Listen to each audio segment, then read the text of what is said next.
Yo soy de Tepatitlán, Jalisco, que es una ciudad pequeña, tiene ahora andará unos 120,000, 140,000 habitantes. Y pues es una ciudad muy tradicional de Jalisco, que tiene cosas muy positivas, pero tiene otras no tan positivas. Como todo, o sea, no hay lugar perfecto en el mundo, ninguna ciudad ni país es perfecto.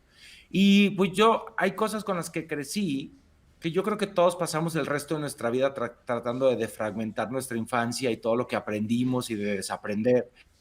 Y hay cosas muy positivas que aprendí, como el valor familiar. Mis dos familias, tanto la de mi mamá como mi papá, son familias bastante unidas, que se juntan todo el tiempo, que le dan a la familia un lugar muy importante. Tuve la oportunidad de jugar con mis vecinos, de poderme salir a jugar a la calle, de muchas cosas que hoy ya se han perdido por distintas razones.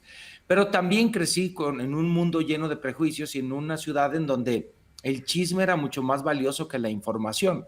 De hecho, ahora que estábamos con lo de las elecciones de Estados Unidos, yo decía, pues la verdad qué increíble el momento en el que vivimos, en el que el Internet nos mantiene conectados e informados, que también nos puede desinformar, pero antes hablar de política era o ver la televisión, leer los periódicos o escuchar al tío que decía cosas y podía decir cualquier barbaridad y uno, porque era adulto, lo dabas por verdad, pero no había forma de corroborar lo que tu tío o el amigo de tu papá o tu papá estaba diciendo. Y entonces en mi tierra había una creencia de que no sé si todavía exista, es absurdísima, que si te vestías de verde los jueves, eras homosexual. Entonces, era de verdad, nadie en la escuela se iba de verde los jueves, o alguien si por error lo hacía, era una carrilla y un bullying horrible, lo cual implica muchísimas cosas, una sociedad extremadamente homofóbica, muy prejuiciosa, que además cataloga la homosexualidad como algo malo, y además el miedo a que una prenda defina quién eres. Decía, y a mí me parecía normal porque crecí con eso. Y hasta que me vine a vivir al DF dije, ¿cómo? Aquí sí se pueden poner de verde los jueves. Y Y, así muchas cosas. y por ejemplo, los adultos, ¿cómo vivían esta, o era una cosa de la escuela nada más? O sea, ¿a qué nivel llegan estos paradigmas o estos prejuicios en una sociedad? Yo creo que llegan bastante lejos.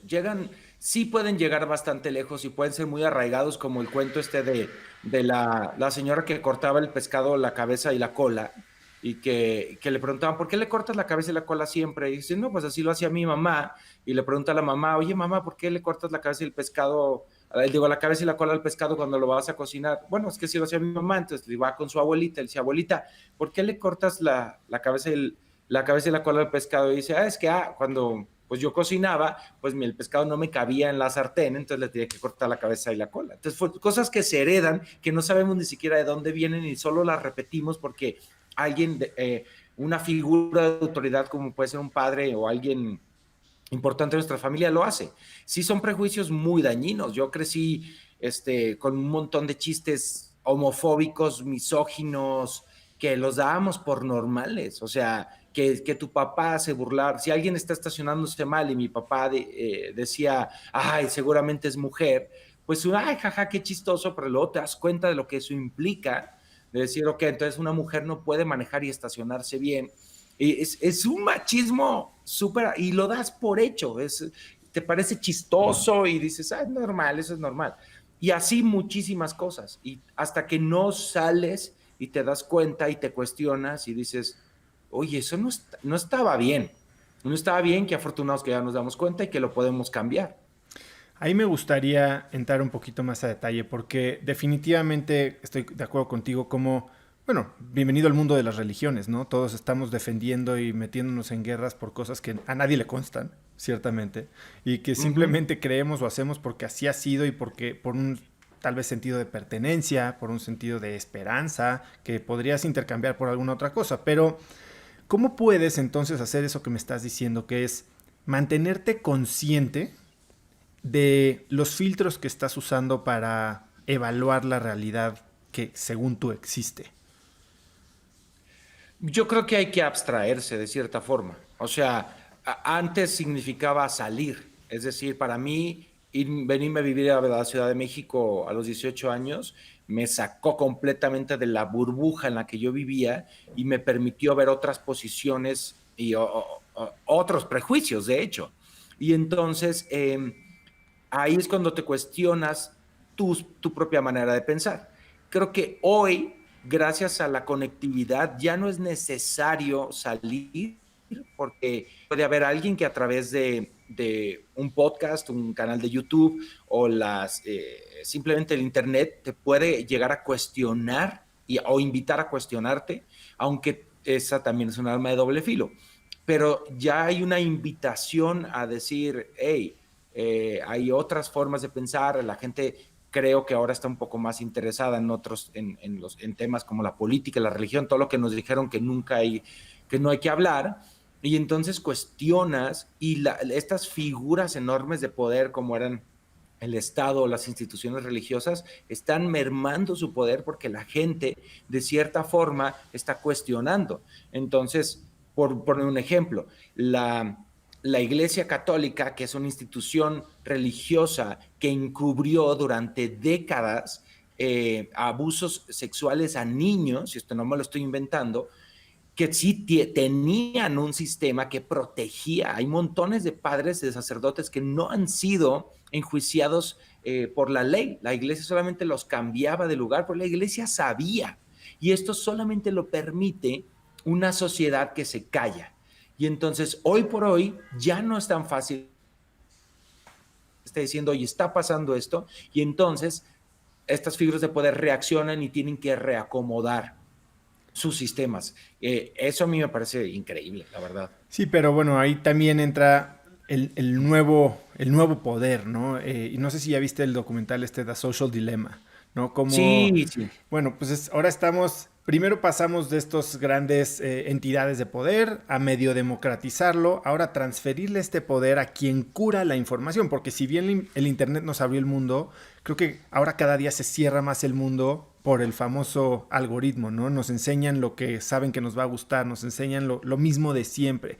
Tú claramente has encontrado una manera de abrir tus horizontes y abrir tu mundo físicamente, ¿no? Viajando. Y ahí lo que me gustaría, regresando al tema que dices de cuando eras chico y la homofobia, digo, una pregunta que yo me hago de repente es, nuestros abuelos probablemente eran racistas, ¿no? Y un poco antes había esclavitud y eso era una práctica normal.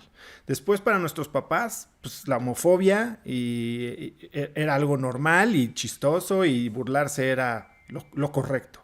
Para Y el nosotros machismo. hoy, exacto, para nosotros hoy claramente ni el machismo ni la homofobia ya es algo aceptable. Pero, ¿cuál crees que es hoy esa idea con la que vives de manera normal? Que tal vez, no sé, en el futuro un niño te va a voltear a ver y te diga, oye Alan, ¿cómo es posible que creyeras eso? ¿Cómo es posible que te comportaras de esa manera? Pues a mí me encantaría pensar que temas como la misoginia, la violencia de género, la homofobia ya están hechos a un lado, pero no es verdad. Yo creo que hay mucha gente, incluso de mi edad, hasta más jóvenes, que aún consideran que una persona gay es antinatural y es una aberración, o consideran que una mujer no debe trabajar y que un hombre de este sistema patriarcal de que el hombre provee y la mujer es ama de casa, que si tú lo quieres así está bien, pero no necesariamente porque un sistema te obligue, o el racismo, o sea, podríamos pensar que no hay racismo, pero sí, México es un país extremadamente racista.